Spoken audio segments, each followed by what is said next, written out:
Hello, my name is Anson Garvin, and this is my second robot maze demo. My original concept was this. The robot started on one corner of a board, and its goal was to find a path around randomly placed objects to reach the opposite corner.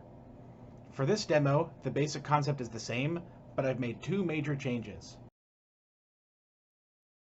One thing I noticed during my initial tests was that the robot would often lose track of its location. If its path was complicated enough, it would lose track of where it was and would think that it wasn't on the goal when it actually was. So to get an insight into the robot's location tracking accuracy, I decided to have the program record the robot's location every few seconds and ultimately output a graph. In this example, you can see that the robot believes that it's further away from the goal than it actually is.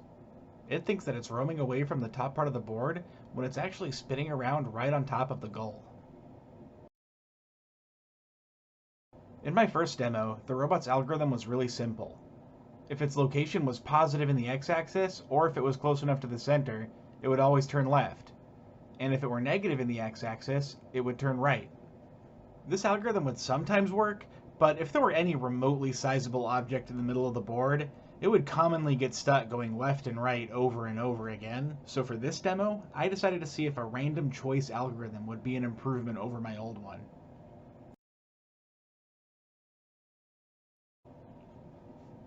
With last week's algorithm, you can see that the droid ends up getting stuck in a loop, where it just kind of goes around in a circle until it eventually runs out of time.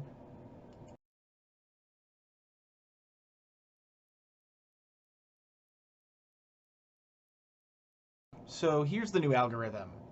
Essentially, when the robot gets stuck, it randomly chooses left or right, and then turns that direction until it frees itself. It makes a lot of wrong choices, but if it's given enough time, it will eventually make the right one and find its way to the goal. It can take longer, but I think that choosing a random direction will make the robot able to solve more mazes overall. Thanks for watching.